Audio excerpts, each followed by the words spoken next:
Centro de Estudos Jurídicos da Procuradoria-Geral do Município de São Paulo. Curso: Marco Regulatório das Organizações da Sociedade Civil. As informações, dados e opiniões apresentadas são de responsabilidade dos instrutores e não necessariamente refletem a posição institucional do Sejur-PGM. Bom, vamos falar agora sobre vigência das parcerias, né? Essa disposição está aí no artigo 36 do decreto, né? Então, essa disposição é uma regulamentação da capital paulista. E aí a gente vai ver como regra os 5 anos, muito paralelo ali com as disposições da lei de licitação. Mas lógico, né? Os 5 anos depende da natureza da parceria, que vocês já aprenderam no nosso curso, que é no caso de atividade. E aí, o que vai acontecer? Nós temos duas exceções, tá? 10 anos de natureza contínua, que são as atividades. Então, se você tem aí, de forma recorrente, renovações anuais, você pode chegar aos 10 anos com a devida justificativa. Em 2024, nós tivemos outra exceção, tá? Um pouquinho, que aumenta esse tempo aí das parcerias e pode chegar a 20 anos. Então vamos dar uma olhada aí no artigo 2º, no artigo 36, parágrafo 2º. Previamente ao esgotamento do limite do parágrafo 1º, que são os 10 anos, a autoridade máxima da secretaria ou órgão, mediante decisão fundamentada, considerando satisfatoriamente a satisfatoriedade dos serviços e cumprimento adequado do plano de trabalho pactuado, poderá autorizar a prorrogação sucessiva até o máximo de 20 anos, considerando que ele colocou uma condição aqui, né, pelo decreto 63541. As prorrogações deverão ser precedidas de análises técnicas e jurídicas e a eventual decisão, né, posteriormente, será ratificada pelo secretário de governo municipal. Então, acaba que essa hipótese aí entre 10 e 20 anos, ele precisa ter uma ratificação da Secretaria de Governo. Então, essa é uma alteração recente aí do decreto 57575. Bom, a contrapartida. Antes do Miroski, né, lá na época se chamava ainda convênios, a gente tinha a bendita da contrapartida, que na verdade era uma dor de cabeça para as organizações. A contrapartida tinha uma natureza de que a organização tinha que ter meio que uma garantia, né, de colocar um valor na parceria. E agora, a 13.019, com a ideia mesmo, né, de facilitar esse processo com as organizações, vedou a contrapartida financeira, né? E também nem tinha razão de ser, se você estava aguardando o aporte do poder público, ia entrar com outro aporte, né, como contrapartida. Mas isso é vedado, aí você não tem mais essa dinâmica na 13.019. Mas ainda temos a figura da contrapartida, que vai ter a natureza, né, de ter a faculdade de serem bens e serviços, tá?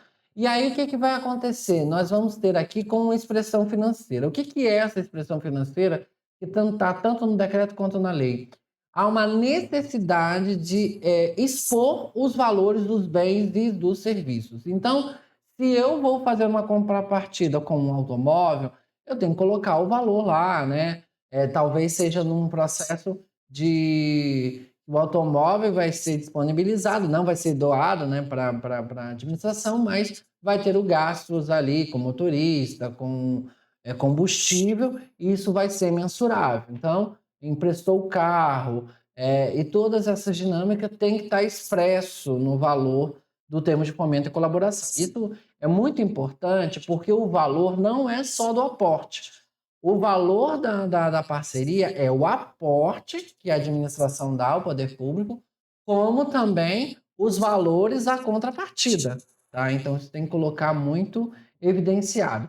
E a ideia da contrapartida vem do artigo 1º dessa mútua cooperação. Né? A gente não está falando aqui num processo de uma conta-prestação. Aqui há um interesse mútuo, né, para prestações aí do serviço. Bom, vamos falar sobre o gestor. O gestor, ele vem como uma figura muito importante, também paralela ali dos contratos administrativos, só que aqui a gente só tem uma figura, o gestor, não tem o fiscal e o gestor. tem só o gestor. Eu acho também que tem uma figura muito importante, porque você também não fica aí, né, fazendo essa divisão, e ele tem um papel fundamental aqui, mas a partir da execução da parceria, né? Porque até o chamamento público, nos casos de haver o chamamento público, o gestor só entra a partir do momento que entrar em execução a parceria. Olha o artigo 61 da 13.019. Quem é o gestor? O agente público responsável pela gestão de parceria celebrada por meio de termo de colaboração, termo de fomento, designado por ato publicado por meio de comunicação com poderes e controle de fiscalização. Vocês vão perceber que no artigo 61, a grande questão do acordo de cooperação, porque vocês estão percebendo que tem colaboração e fomento. E por que está de fora o acordo de cooperação? O acordo de cooperação, ele entra com uma medida provisória. Na verdade, o início do texto legal da 13.019 não tinha muito claro a questão do acordo de cooperação que entra. Vocês vão ver que tem lá o 31A, 32A, né, o 2A, por conta de questões terminológicas. E aí a gente não sabe, né, se houve, por conta de tantas alterações, não colocou aqui, né, no artigo 61, a questão do gestor do acordo de cooperação. Mas, assim, a interpretação muito tranquila quanto a isso é que pode ter gestor no acordo de cooperação, principalmente se o acordo de cooperação tiver um chamamento público, né?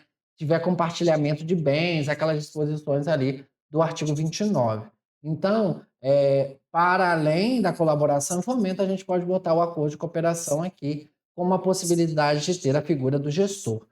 Bom, a designação é no termo, não, nada impede de estar no despacho autorizatório e depois ir para o termo e tal.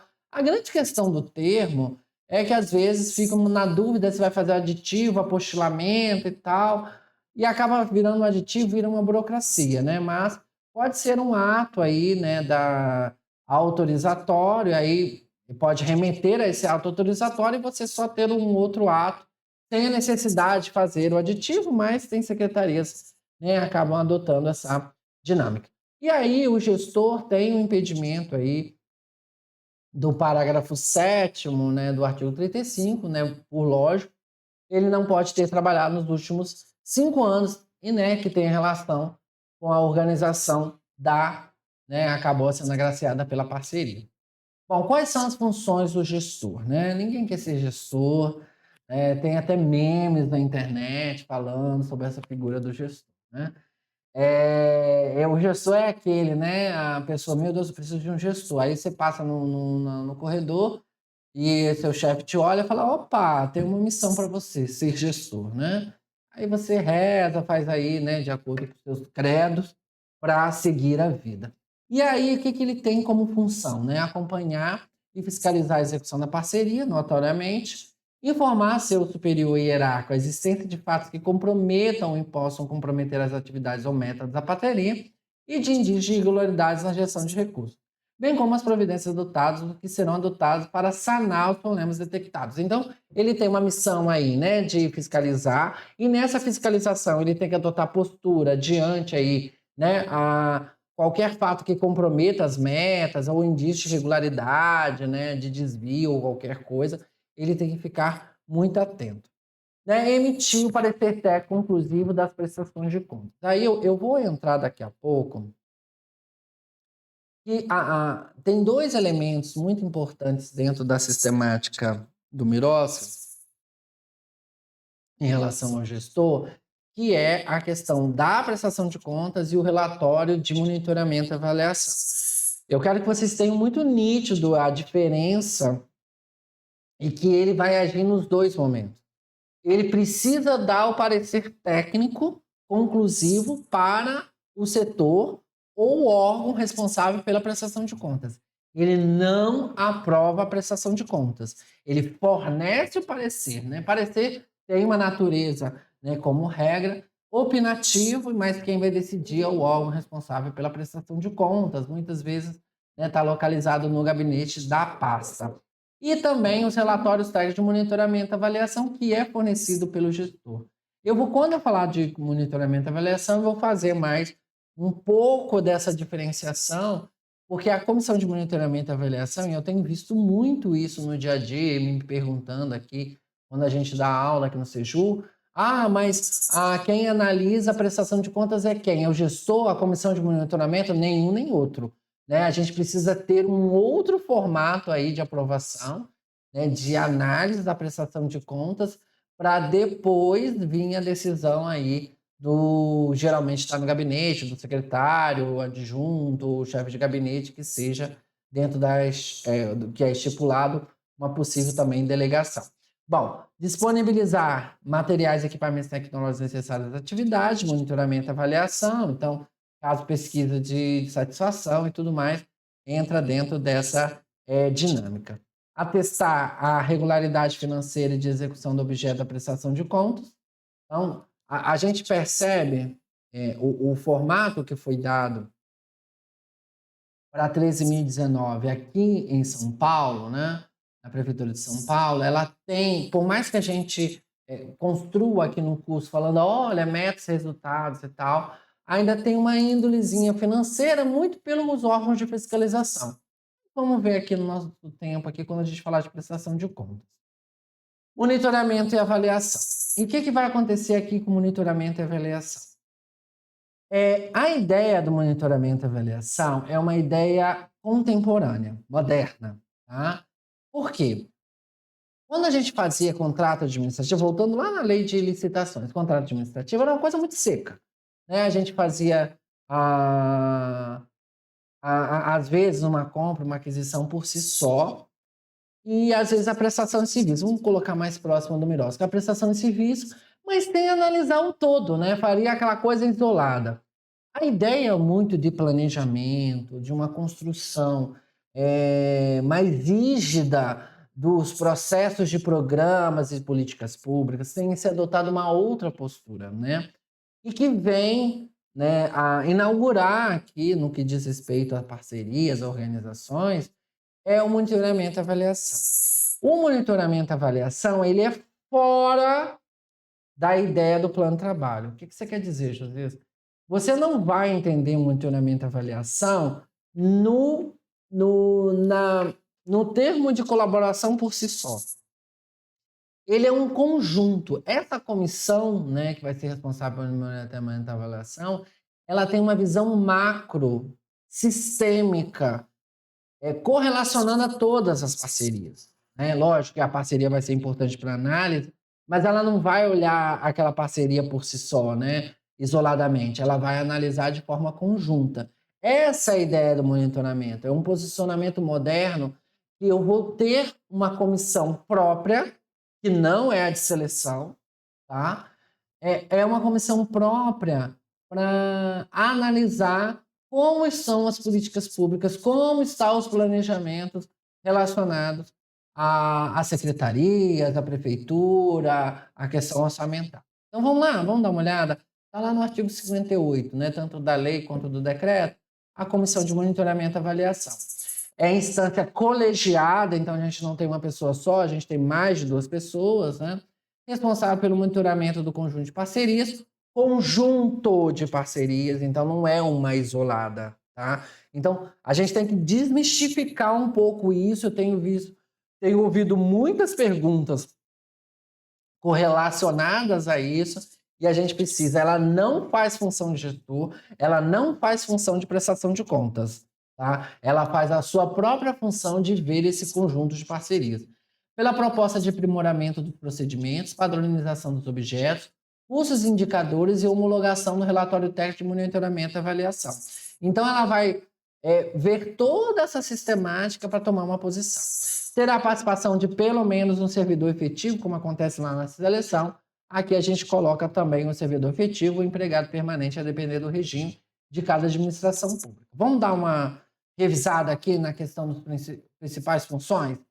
Aprimoramento dos procedimentos. Ela vai ver o conjunto ali das parcerias e vai falar, opa, o momento não está legal, a gente precisa alterar aí as funções, a forma de prestação de contas não está legal, a forma de execução das várias parcerias. E aí tem uma questão até substancial, né, de conteúdo, né? Bom, a gente não precisa mais dar essa qualificação, a gente tem que se direcionar para outro tipo de qualificação, para outro tipo de público. tudo isso vai ser analisado. Então, ele não tem uma ideia que o monitoramento e avaliação é a curto prazo, né? O monitoramento e avaliação é de médio a longo prazo e vai fazendo todas as análises, principalmente em relação até a emendas parlamentares. Eu falo isso muito lá na secretaria. Unificação dos entendimentos é importante, né? A comissão pode até provocar PGM, caso tenha algum posicionamento. Solução de controvérsias dentro da sua competência, lógico, principalmente procedimental dentro da secretaria. Padronização de objetos, custos e indicadores. Então, ele vai falar, olha, os indicadores não estão legais, a gente precisa reformular, isso aqui está envelhecido, a gente precisa reconstruir. Está ali no monitoramento e avaliação.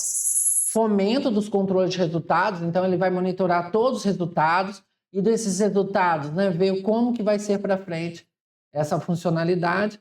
E avaliação de relatórios técnicos de monitoramento. O que vai acontecer? Existe um relatório colocado, até feito pelo gestor, que vai para essa comissão para analisar e depois fazer o conjunto da obra, né? Essa é a grande ideia.